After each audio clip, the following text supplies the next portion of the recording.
Senator, thank you so much for spending time with us. I have a guess about how you think this might come out, but be specific with me. How do you think this will end up with the Senate race tonight? And as important, why?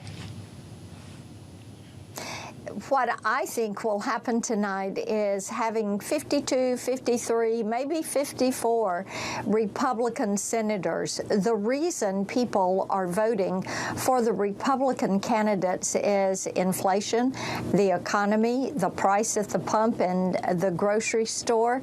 They're very concerned about crime in the communities. They want to see more support for law enforcement.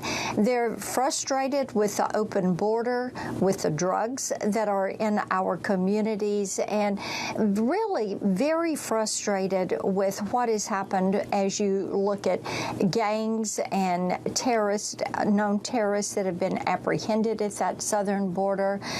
Parental rights is another issue, and looking at what children are being taught in school. This is one of those issues that we have all seen continue to grow as parents saw what was happening in school with their children during the COVID pandemic. And also, you know, they're now looking at their daughters that are athletes and competitors. They thought they would get college scholarships, but now you have boys and girls sports, and it disadvantages women. So this unsettled attitude of the American voter is why they're voting Republican. Senator, let me come back to where you started there on the economy and inflation. Obviously, the polling that's been done indicates that is the #1 concern of most Americans coming to the polls today. Okay, let's assume, as you suggest, that the Republicans take a majority in the Senate. I'm going to assume that if they do that, they're probably going to get a majority in the House. What are you going to do about inflation? What are you going to do with the economy that would be different from what we have now?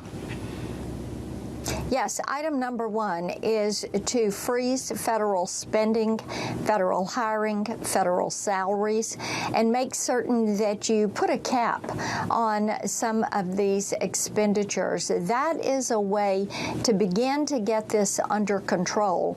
That should be item #1. And then, David, legislation I've had for about a year now, which would require a 2/3 majority vote to pass a spending bill during times of high inflation. And of course, CBO pegs that at 4%.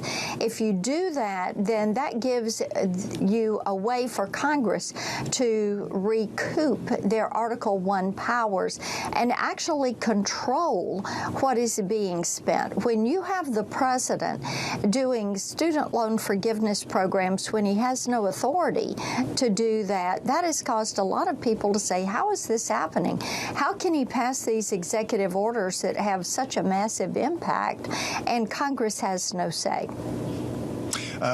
Senator, my colleague, Jeannie Shanzano, has a question. Yeah, Senator, you mentioned that one of the issues that people are concerned about, and I'm from the state of New York, we hear it all the time, is crime. If the Republicans do take the Senate and or the House, what is the one thing that you think should happen in that space which would address the concerns of people, both as it pertains to crime more broadly and also securing the border?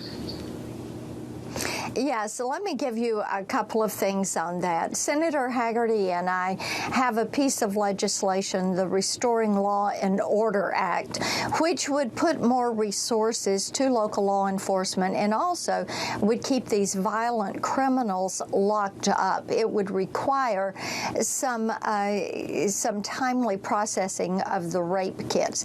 So that is something that is good. Another provision that I think the House will take up very quickly is to take those 87,000 new IRS agents and turn those positions into positions for local law enforcement and for Border Patrol. Those things would make a big difference. And as Border Patrol, as you know, they've said for decades they need three things. They need a wall or some kind of physical barrier where they cannot have a barrier. They need better technology, and and they need more officers and agents. If you give them what they say they need to do their job, I think you will see the border secured, which will have an impact on the crime issue in our communities. Right now, our local law enforcement agencies tell us they're on the front line fighting these drug cartels, fighting the gangs, dealing with the issues that are so heartbreaking about fentanyl. I think we have time for one more from Rick Davis. Real quick, we've talked about some of the contrasting issues this election cycle, Senator, but how about China? You've recently taken a trip to Taiwan shortly after Nancy Pelosi did, and it seems to be an area that we might be able to, as Republicans and Democrats agree, to start to push back China's, malign influences, especially in the Pacific.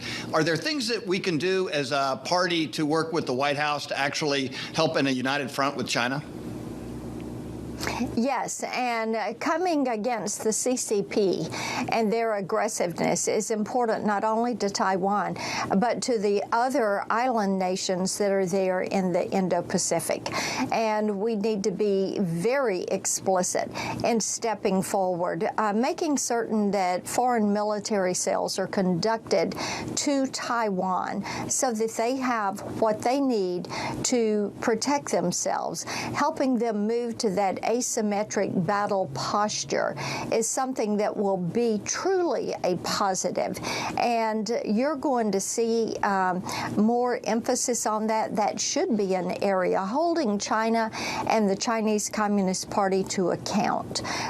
It is an area where we should work together to make certain that U.S. corporations are abiding by U.S. law and not abiding and kowtowing to the Communist Chinese.